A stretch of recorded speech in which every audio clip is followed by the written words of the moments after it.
Now the birth of Jesus Christ took place in this way. When his mother Mary had been betrothed to Joseph, before they came together, she was found to be with child from the Holy Spirit. And her husband, Joseph, being a just man and unwilling to put her to shame, resolved to divorce her quietly. But as he considered these things, behold, an angel of the Lord appeared to him in a dream, saying, Joseph, son of David, do not fear to take Mary as your wife, for that which is conceived in her is from the Holy Spirit. She will bear a son, and you shall call his name Jesus, for he will save his people from their sins. All this took place to fulfill what the Lord had spoken by the prophet. Behold, the virgin shall conceive and bear a son, and they shall call his name Emmanuel, which means God with us. When Joseph woke up from sleep, he did as the angel of the Lord commanded him. He took his wife, but knew her not until she had given birth to a son, and he called his name Jesus. Let's lift up our hands to the Lord. Lord, thank you. Thank you for that Christmas evening when Jesus was born. He took on human flesh, became like us, Lord God, dying the death on the cross in order to save us and bring us to glory, making us partakers of the divine nature. Lord, thank you for that miracle of Christmas. And I pray that today, as we sit under the teaching of your word, I pray that the Holy Spirit will open the eyes of our hearts, Lord God, that we will understand, that we will appreciate, that we will adore you, Lord God, from the gospel that will be preached today. Lord, I pray that you anoint the preaching, the listening of your word today, Lord God, that the name of Jesus will be lifted high and that the church will be fed with your word. I pray, Lord God, that you will use these words, Lord God, to encourage your people and let them see the brilliance of the gospel in the scriptures. In Jesus' name, amen and amen. You may be seated. Thank you. Good afternoon, everyone. Good afternoon, everyone. Thank you for joining us today. Turn to the person seated next to you. Sabihin mo, 15 days na lang. It's already Christmas. And we are down to the last 3 weeks of the year. So this afternoon, we are going to continue with the second installment of our series na ang title is The Miracle. Everybody say, The Miracle. Pinag-uusapan natin. We've been talking about miracles ever since January this year. In fact, that is our year-long theme in 2023, where we talked about the miracles in the Old Testament and the miracles in the New Testament. And this year, for the most part, yun yung preaching natin. So we have seen from those sermons in the last 11 months, that the Bible is actually filled with miraculous stories, the miraculous works of God. Pero, the biggest miracle of all, in my estimation, in my opinion, as a believer, a Bible reader, and student of the Bible, the greatest miracles, I believe, are the miracles of the incarnation and the resurrection of Jesus. I am saying na ang pinakamalaking milagro dito sa Biblia na binabasa natin is the birth of the Lord Jesus Christ on Christmas Day. And later pag-usapan natin kung bakit. Let it be, yun muna ang sasabihin ko, the first greatest miracle that you can see, aside from the creation of the world, of course. Pero, in our context, we're talking about the two biggest miracles, and that is, number one, the birth of Jesus, na ang tawag sa theology is incarnation. Now, wag kayong masyadong matitisod sa mga theological words kasi ang mga theologians sadyang pinapahirapan lang tayo kahit na may simple naman talaga. Halimbawa, sinabi natin na Jesus is 100% human and 100% God. Sa theology, ang tawag dyan, hypostatic union. O diba, pinahirapan tayo. Ang incarnation, it only means, sa pinakasimpleng language is, God became flesh. At the center of the word incarnation is the word carne. The Latin, Italian, Spanish na naging Filipino word na karne, meat, flesh. So when we talk about the incarnation of God, we're talking about God having a physical body, the infleshing of God. Spirit. God is spirit. He is to be worshipped in spirit and truth. But in this case, in the incarnation, nagkaroon siya ng katawang lupa.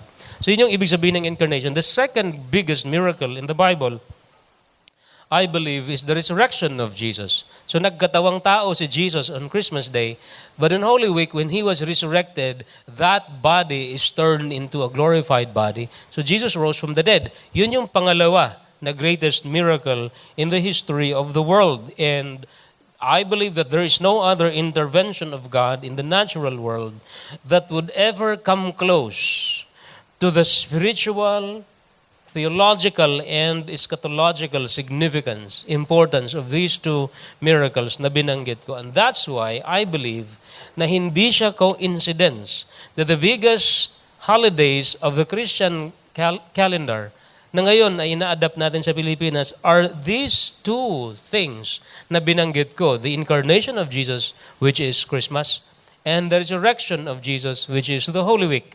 Ito lang yung dalawang holiday sa calendar natin na sinicelebrate kahit saan ka sa Pilipinas in most Christian countries.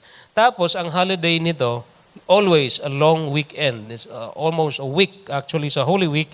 And then, depende sa counting niyo sa Christmas, it's more than a week. And if you look at that, you would rejoice at the idea na buti na lang we live in a Christian world, because you will see na sa Christian country like the Philippines, malakas pala ang consciousness, ang awareness ng mga tao sa Christian holiday by celebrating Christmas and Holy Week like that. So yun yung topic natin na pag-uusapan ngayon. Now, one important aspect of the coming of the Lord Jesus Christ into our world is the idea that Jesus came to us through virgin birth. Everybody say virgin birth. Sa Biblia, pag binasa mo ang kwento, you will see that Jesus was born of the Virgin Mary. Now, lahat tayo na may mga Catholic background na nandito, wala tayong problema sa confession that Jesus was born of the Virgin Mary. Why? Because we have that in our Apostles' Creed. We believe, sabi natin, nasa yung notes, I believe in Jesus, the only Son of our Lord, who was conceived by the Holy Spirit, born of the Virgin Mary, suffered under Pontius Pilate, was crucified, died, and He was buried. On the third day, He rose again from the dead. Diba? We memorized that when we were kids. So tayo, we grew up learning that Jesus was born of a woman, but that birth is actually virgin birth. In fact, hindi lang ang Apostles' Creed ang familiar sa atin, familiar din tayo sa tinatawag natin na Angelus. Sino sa inyo ang familiar pa sa Angelus? Okay, yung may particular na tunog, yung kampana pag alas 6 na, and then merong recitation na nagsasabi, the angel of the Lord declared unto Mary. Ang response? And she conceived of the Holy Spirit. Hail Mary, full of grace, the Lord is with you. Blessed are you among women, and blessed is the fruit of your womb, Jesus. Familiar? Yes. Lahat ng catechized ng mga Catholics, memorized yan. Yung Holy Mary, Mother of God, medyo iba na yon. Pray for us sinners now and the hour of our death. Hindi na siya masyadong nakaano sa Bible. Pero yung first part, importante. Tingnan nyo to. This confession, this Catholic confession, behold the handmaid of the Lord. Ano ang sagot? Be it done to me according to your word. Hail Mary ulit. Familiar ba kayo? Parang mga older lang nakikita ko na nakangiti na gano'n. Masyado nating naalala yung mga rosary, mga eskapularyo, those kinds of things. And then, look at this. And the Word was made flesh, and He dwelt among us. Hail Mary ulit. We are saturated with that in our culture. Yung last part, medyo iba na siya, hindi na siya biblical. Pray for us, O Holy Mother of God, that we may be made worthy of the promises of Christ. Ora pro nobis ang tawag dyan. Pero hindi natin siya pinagpipray. I will show you later why. But I'm just saying, in this text, na kung saan marami sa atin immersed in our background as Catholic people in the past, we have no problem believing the incarnation of the Lord Jesus Christ. Ang last part ng Angelus, ganito, pour forth, we beseech you, O Lord, your grace into our hearts, that we, to whom the incarnation of Christ, your Son, was made known by the message of an angel, may by his passion and cross be brought to the glory of his resurrection, through the same Christ our Lord. Amen. Kampana, tapos na ang Angelus. We have been saturated with the idea of the virgin birth as a Catholic nation, but right in the middle of that confession, pag binasa mo, is that incomplete allusion that Jesus is born of the Virgin Mary. Yung sinasabi na, behold the handmaid of the Lord. Tas ang sagot niya, be it done to me according to your word. Alam niyo ba na ang text na yan ay galing sa Biblia? Luke chapter 1, verses 26 to 38. Ito yung kwento. In the 6th month, the angel Gabriel was sent from God to a city of Galilee named Nazareth, to a virgin betrothed to a man whose name was Joseph, of the house of David, and the virgin's name was Mary. And he came to her, the angel, and said, greetings, O favored one, the Lord is with you. Diyan galing ang Hail Mary, full of grace, the Lord is with you. Dinagdagan lang ng konti. Pero ito yung verse. But she was greatly troubled at the saying and tried to discern what sort of greeting this might be. And the angel said to her, si Angel Gabriel, do not be afraid, Mary, for you have found favor with God. And behold, you will conceive in your womb and bear a son, and you shall call his name Jesus. He will be great and will be called the Son of the Most High, and the Lord God will give to him the throne of his father David, and he will reign over the house of Jacob forever. Nagpatong-patong na David and Jacob. These are references to the messianic prophecies in the Old Testament. Tas ang sabi niya dito, and of his kingdom there will be no end. That's Isaiah talking. Na yung kingdom ni Jesus walang katapusan. And Mary said to the angel, how will this be since I am a virgin? Sinasabi ni Mary, wala pa nga akong experience na sexual. Paano ako mabubuntis? And the angel answered her, the Holy Spirit will come upon you, and the power of the Most High will overshadow you. Ang ganda ng wording na yan. Overshadow you. And therefore the child to be born will be called Holy, the Son of God. And behold, your relative Elizabeth, in her old age, has also conceived a son, and this is the 6th month with her, who was called barren, for nothing is impossible with God. Verse 38, anong sabi ni Mary? And Mary said, behold, I am a servant of the Lord. Let it be to me according to your word. And the angel departed from her. So yung prayer na nasa Angelus, galing dito. Behold, the handmaid of the Lord. Servant is handmaid. Servant. Be it done to me according to your word. I am reading this because I am showing you na ang original story of the birth of Jesus, pag tiningnan mo, Mary was actually flabbergasted. Sabi niya, ano to? Bakit ako mabubuntis? Paano to magiging possible? And then Gabriel said these famous words, and then sumagot si Mary, and sabi niya, whatever the Lord wills, let it happen. If you look at the story, it's a longer treatment dun sa binasa natin kanina. Sa Matthew chapter 1, verse 18. Tingnan natin. The birth of the Lord Jesus, of Jesus Christ took place in this way. Binasa natin kanina. When his mother Mary had been betrothed to Joseph, ang ibig sabihin ng betrothed is, sa atin kasi, dalawa lang. Nagka-boyfriend, girlfriend, ikinasal. Sa Jewish culture, meron siyang somewhere in the middle. Ang tawag natin dyan, engagement, pero sa kanila, hindi. Betrothal ang tawag doon. So pag the woman is promised na ipakasal sa isang lalaki, ang lalaki naman ipapakasal sa isang babae, they enter into this thing na ang tawag ay betrothal, hindi pa sila kasal. Hindi pa sila nagsasama. Nakapromise pa lang, parang engaged kumbaga sa kultura natin, pero actually, sila na talaga. Pero wala pang nangyayari. Mako-consummate lang ang marriage pagka sila ay ikinasal. Ang ibig sabihin ng consummate ay may mangyayari sa kanila pag sila kinasal. Ito yung status ni Mary and Joseph. Nandito sila sa stage ng betrothal. And then, before ikasal, kaso nalaman na buntis pala si Mary. Now, in that culture, pagka ikaw ay nakabetroth ka na sa isang tao, hindi ka na pwedeng paghiwalayin pa. Mangyayari lang ang hiwalayan, i-divorce na. So divorce na siya pero hindi pa fully kasal. It is a matter of already and not yet. Already sila na pero not really. Yun yung lumang kultura. Am I making sense? Yes? Sa panahon natin ngayon, iba kasi ang una may situationship muna, tapos relationship, tapos ewan ko na kung anong kasunod. So medyo iba yung galawan ng mga single sa panahon natin.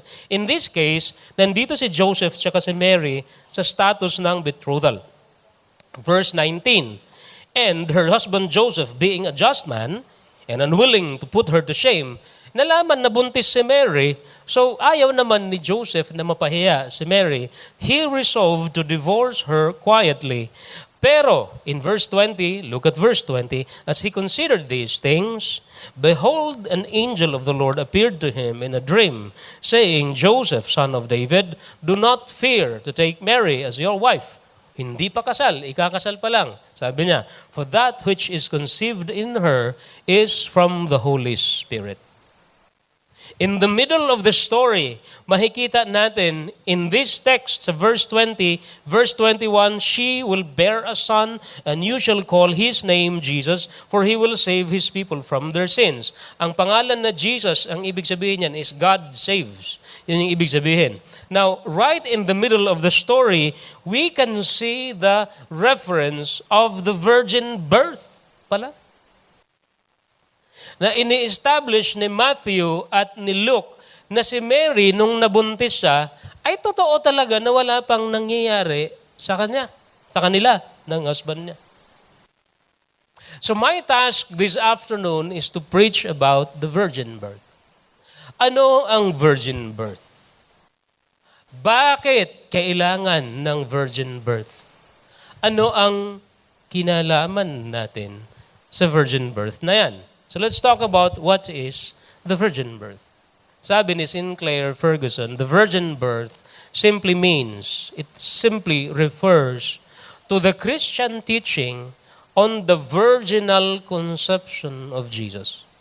Na ibig sabihin, Mary conceived, nabuntis, pero walang human na lalaki ang may kinalaman sa conception ni Mary. It is the belief that Jesus was conceived by the Virgin Mary without sexual intercourse. You can see that in the Bible, yung mga verse na binasa natin kanina. You can see that in other places like in Mark. Hindi masyadong klaro pero sinasabi ni Mark na si Jesus ay anak lang ni Mary, hindi anak ni Joseph. Now, when we talk about the virgin birth, gusto ko lang nalinawin na magkaiba ang definition ng Catholic tsaka ng Protestant sa virgin birth. Gusto niyo bang malaman, yes or no? Ayan. Buti tinanong nyo. Kasi kung hindi, uwi na tayo. Para sa mga Catholics, ang ibig sabihin ng virgin birth ay tatlong bagay. The virginal conception of Jesus, yung sinabi ko kanina. Pero si Catholic, meron pa siyang additional na interpretation na nung pinanganak daw si Jesus ay buo pa rin ang hymen ni Mary. Hindi siya, virgin pa rin siya after manganak. Yan sabi. Medyo, talaga ba? Parang hindi naman. Lahat naman tayo, alam natin na after manganak, hindi na. Okay. And Catholics also believe in the perpetual virginity of Jesus. Na ibig sabihin, hanggang ngayon, virgin pa rin siya. Yun yung ibig sabihin ng virgin birth sa mga Catholics. Sa Protestant, isa lang ang ibig sabihin ng virgin birth, that Jesus was conceived without a human father. Yun lang talaga siya ang ibig sabihin niya. Why? Because the Bible would show us na si Mary, meron pang ibang anak sa ibang verses ng Biblia. The problem is, the Catholics, meron silang hindi masagot na tanong. Kung si Jesus ay walang kasalanan, sinasabi nila, paano kaya siya pinanganak na walang kasalanan? So nagdagdag si Catholic ng isa pang doktrina na hindi na biblical. Ang tawag dyan is the Immaculate Conception of Mary. Dahil walang kasalanan si Jesus, sabi ng mga Catholic, teka lang, ibig sabihin niyan, wala rin kasalanan si Mary. So that's why, kaka-celebrate lang natin nila noong December 8 ng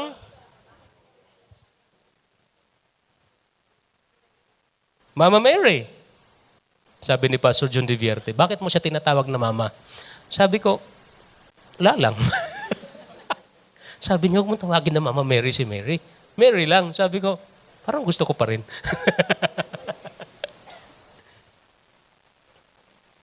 So, in the eyes of the Catholic tradition, iniisip nila, dahil walang kasalanan si Jesus, baka wala rin kasalanan si Mary. O sige, idamay na natin, wala rin kasalanan si Mary. So doon nagsimula ang Immaculate Conception na doctrine nila.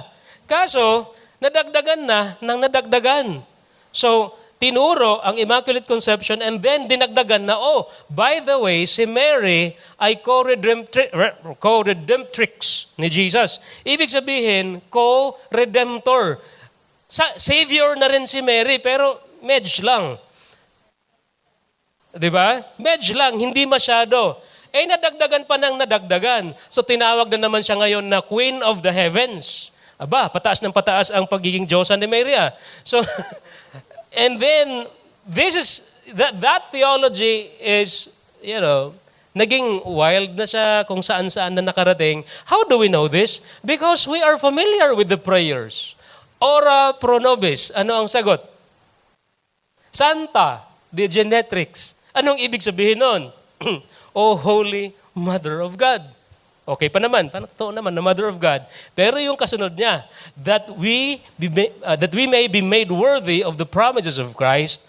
Ang sinasabi dito sa prayer na to is, Mama Mary, ipag-pray mo kami para maging karapat-dapat kami kay Jesus. So ang nangyari ngayon, imbes na si Jesus ang mediator, meron pang isang junior mediator na si Mary. So, nakakailang mediator ka na. So, halimbawa, ito ibig sabihin, Pastor JR, would you please stand up? Sino sa inyo na-appreciate nyo si Pastor JR? Ayan. Ayan. So, isipin nyo na lang siya si Jesus. Okay ba yon? Sino siya? Jesus. Jesus muna. Example lang naman. Halimbawa, si Pastor JR, si Jesus. Okay. Ali, would you please come here? Idamay natin si Ali. Hindi kami nag-uusap on the spot to. So, mamaya kakausapin ako ni Ali. Pastor Joe, bakit mo okay na? So, halimbawa lang ayan. Si Pastor JR is Jesus. Malayo. Actually, mag-asawa tong dalawa, just in case you don't know. Tapos, sabihin na lang natin na si Ali is the mother of Jesus. Siya si Mama Mary. Kita nyo naman, kamukha ni Mama Mary. Ayan. Tingnan nyo to. Ang mangyayari, dahil nandito ka, samahan mo kami. Ayan. Pag humahaba yung preaching ko, mas maraming may involve. So dyan ka, Tin. Thank you. Ayan. Jess, halika. First time ko mag-preach at 3 p.m., so marami akong idadamay. Ayan. Halimbawa, si Tin ang humanity. Siya yung humanity na tayo. Humanity na makasalanan, kailangan ng si Tin talaga makasalanan. Kailangan ng salvation. Look at this.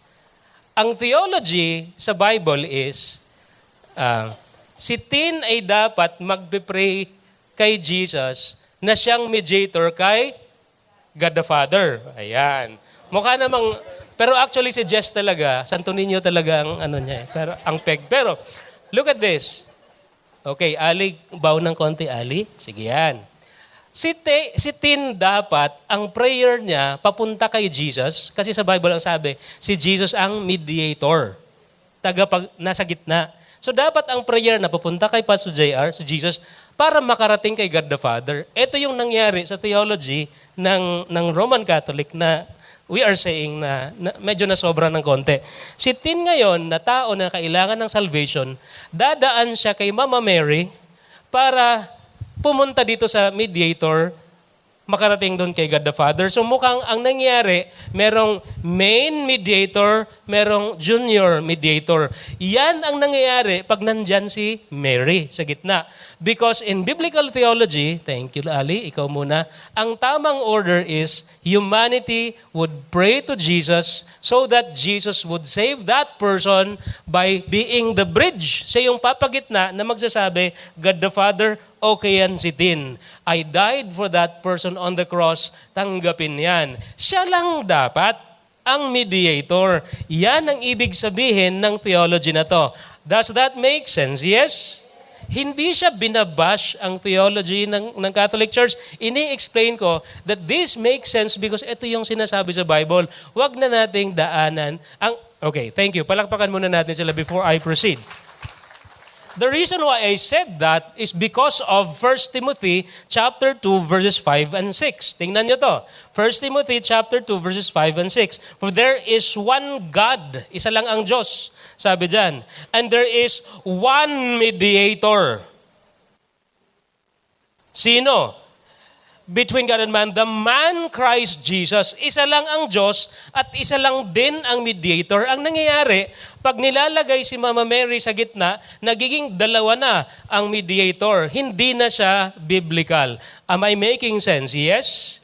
Ang kultura na yan is very Pinoy, pero actually Latin, ano ba siya? Pero may kultura ang mga Pinoy na ganito. Pakinggan nyo to. Sino sa inyo dito, hindi nyo kayang harapin yung mga tao na katunggali ninyo? Yung hindi kayo nag-agree. Kailangan nyo pang dumaan sa ibang tao para kausapin. Halimbawa, kung mangungutang ka, ayan, muna. Sabihin natin, Tin, mangungutang sana ako kay Pastor JR, pero nahihiya ako eh. Pwede bang samahan mo ako doon?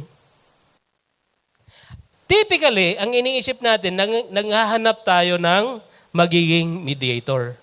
Kaso in this case, dalawa ang mediator na dinaanan. And that's why it is not right. Pero ang mga Pinoy kasi ganito. Totoo naman si God the Father ang ano ng prayer natin. Totoo naman na si Jesus. Pero sabi nila, dadaan muna tayo sa nanay para makarating sa anak. Masyadong Pinoy, no? Parang kapitbahay lang natin. Hindi maka-approach sa anak na doktor, kay nanay mo na lalapit para It's not like that in the Bible.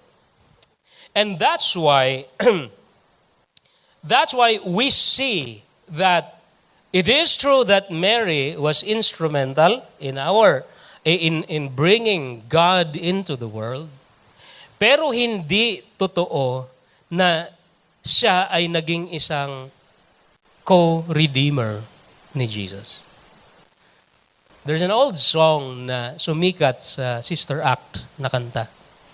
Hail, Holy Queen, enthroned above, O Maria.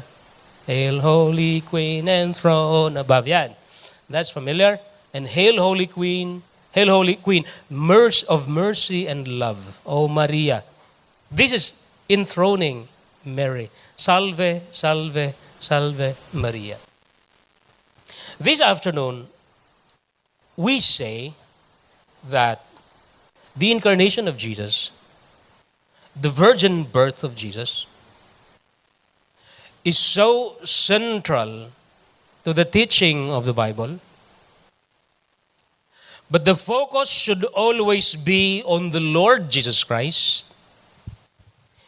And while we respect and honor Mary as the mother of Jesus, she is also one of the people that needs salvation. And so that's why she is human. So hindi talaga siya na-rapture kagaya nung tinuturo na assumption of Mary. Why does it matter? Yun yung tanong. Sa dami ng sinabi ko, Why does it matter? Because sometimes tayo, pag pinag-uusapan natin ang Christmas, pag pinag-uusapan natin ang birth ni Jesus, we have the tendency na kung saan-saan tayo nakatingin except kay Jesus. Napansin nyo ba yon? That sometimes when we think about Christmas, the focus is now given to Mary. The focus is now given to Joseph. Minsan nga, ang focus nandun sa kabayo. Minsan, ang focus nandun na sa mga regalo ng mga wise men. Nandun na sa Belen. Kung saan-saan napupunta. But most people would miss that the main character of Christmas is actually the Lord Jesus Christ. And what He means to do in the world. So it matters because etong virgin birth na to, maraming tao ayaw nilang isipin yan.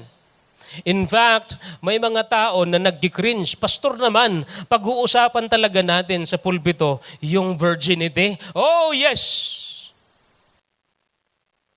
Hindi mo masyadong sensitive na yan, Pastor. But it also means that God actually is very interested in the purity of our most important and intimate parts of our lives. That the means for the Savior of the world to come into the world is through an act, or through something that is so natural, which is the virginity of Mary. That's one thing. But also, it shows us, itong virgin birth ni Jesus, it shows us that the birth of Jesus Christ is so miraculous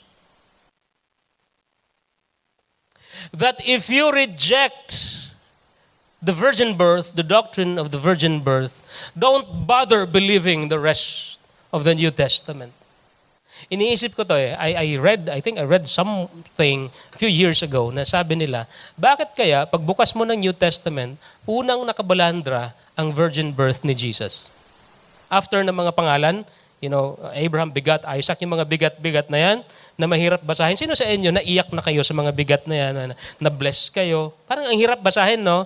Sino sa inyo, pag binabasa niyo ang verse 1, jump na kaagad sa verse 18, Lord, next time na lang to kasi hindi ko rin naman alam kung ano ibig sabihin ng mga pangalan.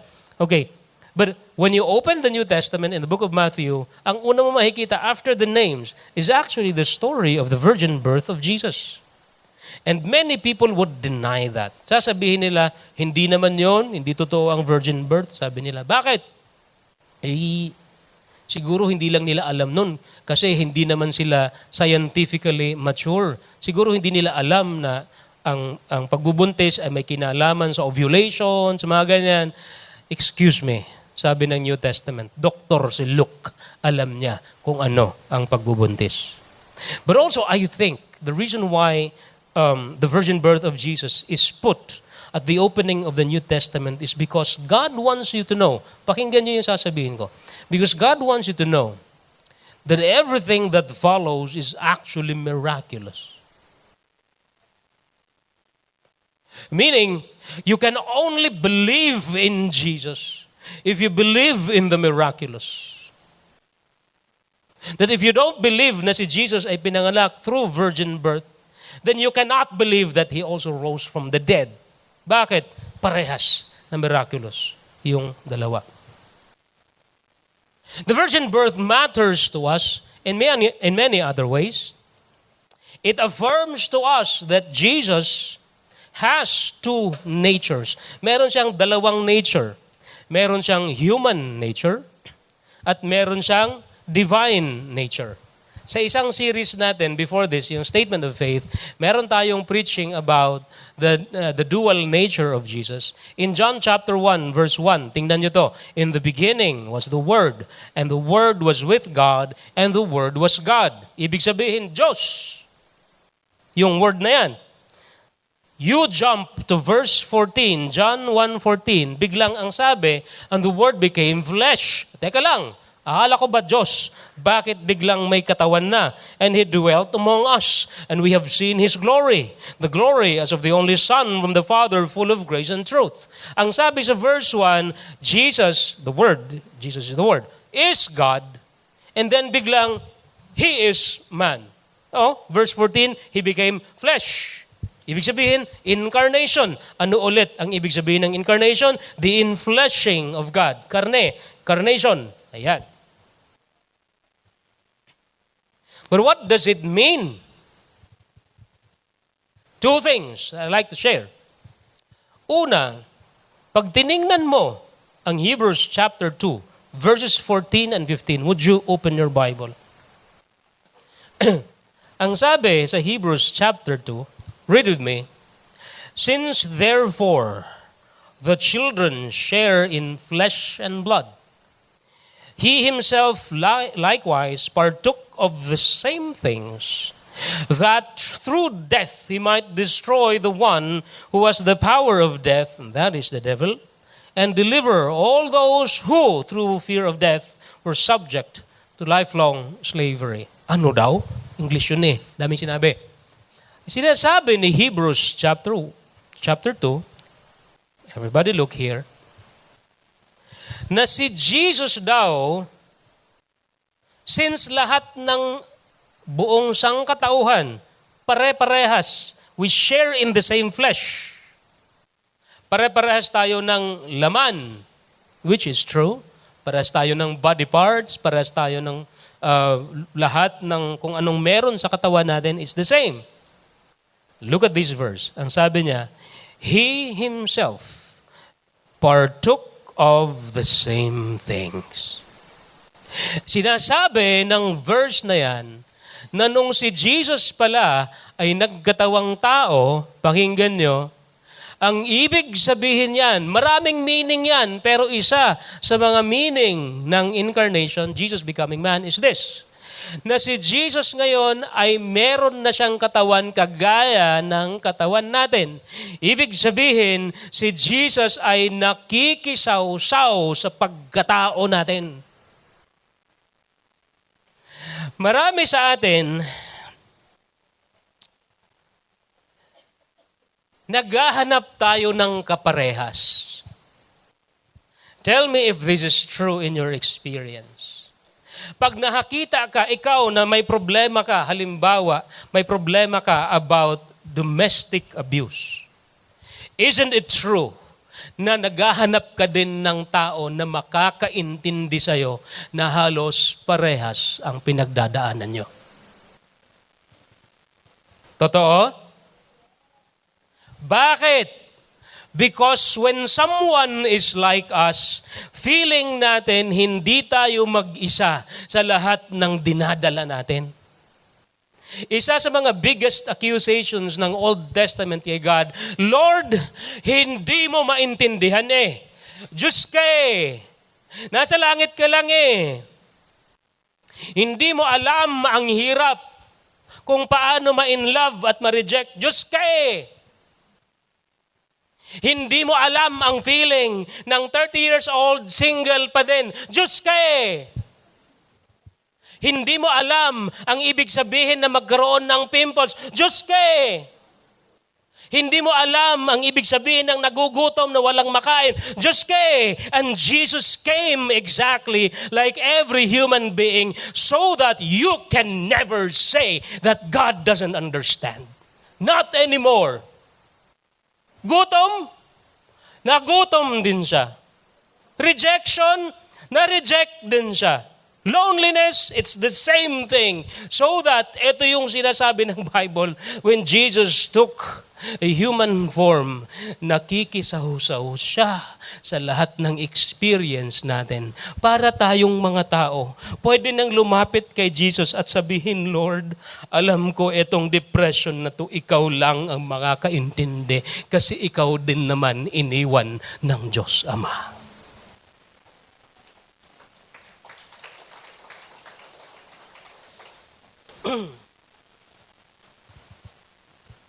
So si Jesus pinanganak para makisawsaw sa human nature natin. Sino sa inyo, you're happy na si Jesus nagkatawang tao para pwede na tayong pumunta sa Kanya, magsumbong, umiyak, at may makikinig na. Praise God. That's good news, right? Okay, may tanong ako sa inyo. So anong problema mo ngayon? Kasi kung ano man ang problema mo ngayon, sinisigurado ko sa'yo, naiintindihan ka ng Diyos.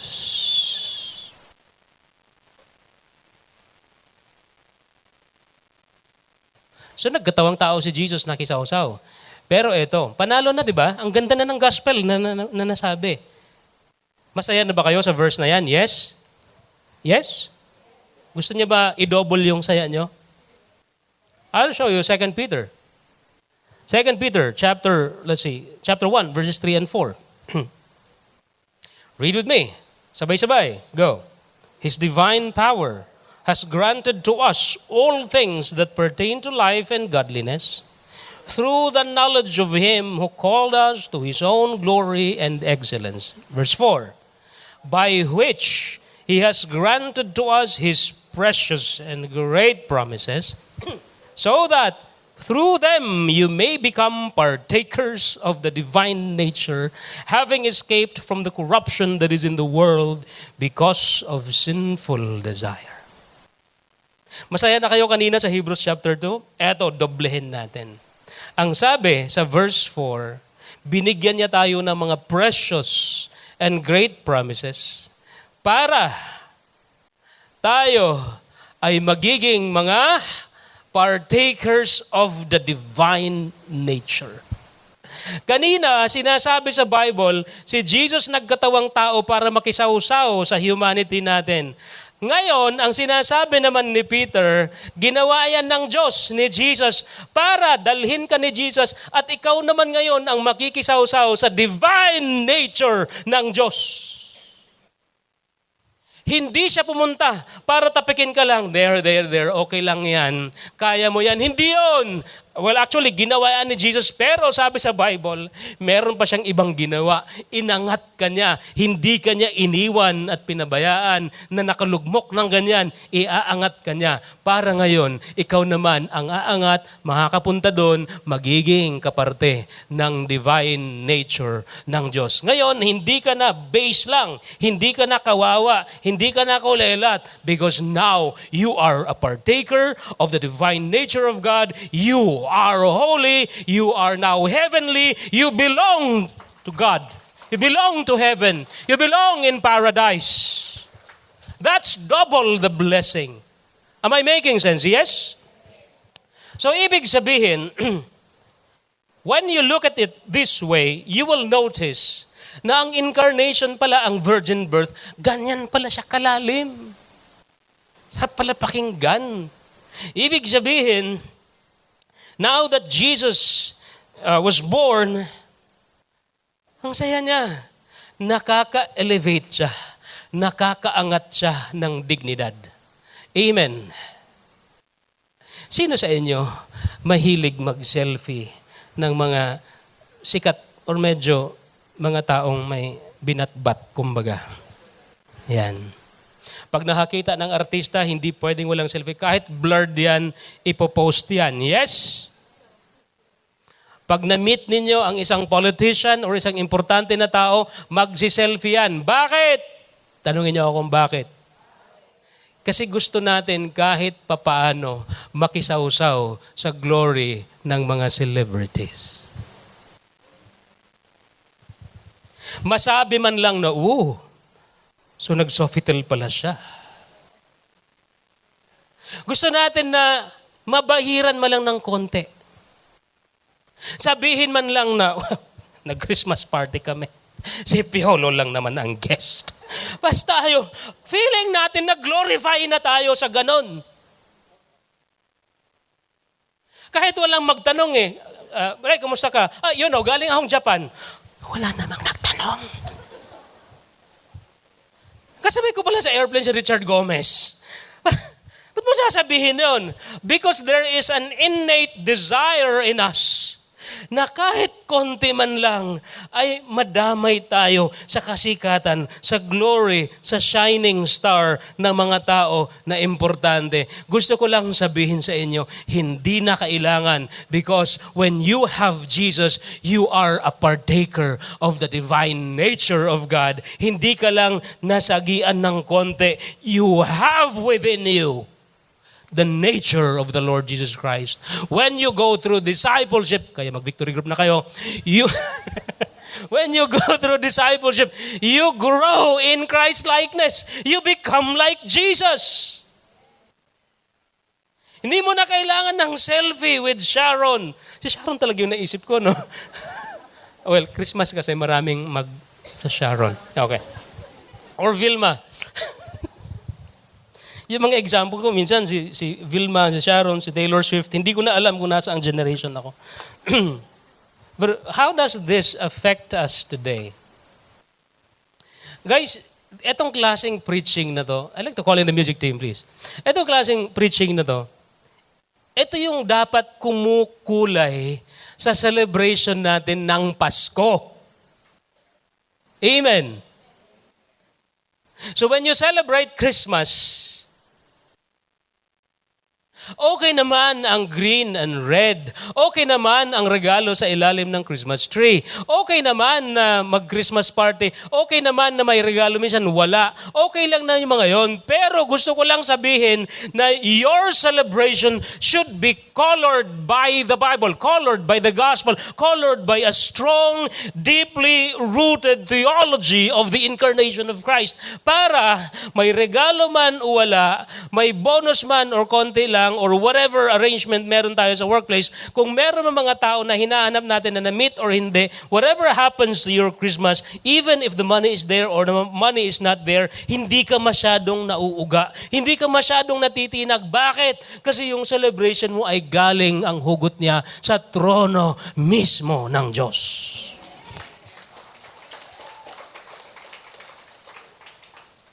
Hindi yung meron akong kakilala,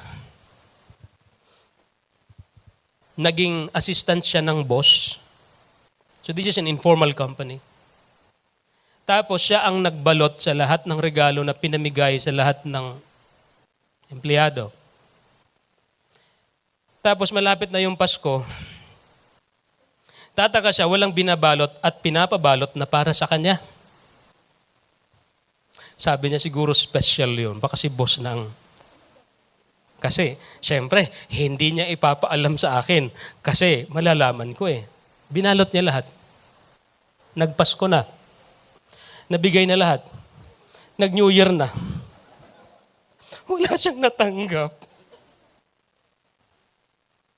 Hindi niya matanggap na wala siyang natanggap. Sabi niya, yung posisyon ko ang taas-taas. Ako yung nakalimutan. Marami sa atin, yung kaligayahan natin sa Christmas, nakasabit doon sa mga bagay na yon, sa mga red na envelope. But I want you to know that even if these things fail,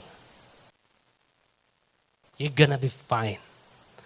Because as a believer of Jesus, you got the best gift in the world. Lord, pakidagdagan na lang din ng cash. Pero, sakaling wala, di natin ikamamatay at hindi natin yan, yung bitterness na umaabot ng 10 years, hindi siya mangyari. Bakit? Kasi kahit kinulang tayo sa department na yan, may Jesus naman, panalo pa rin ang Pasko ng bawat isa sa atin.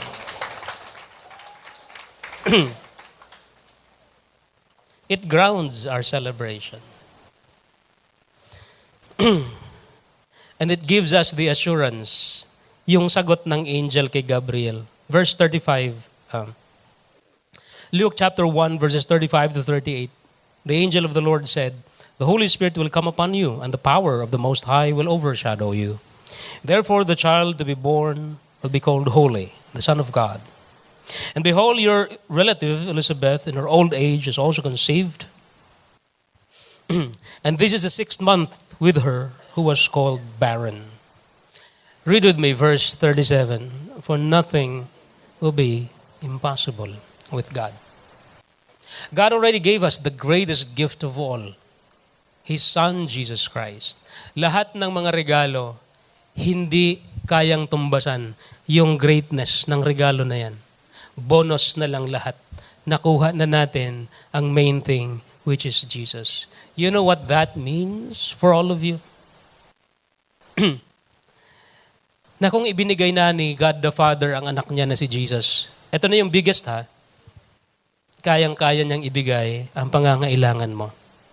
Dahil walang imposible sa Diyos. Let's all stand.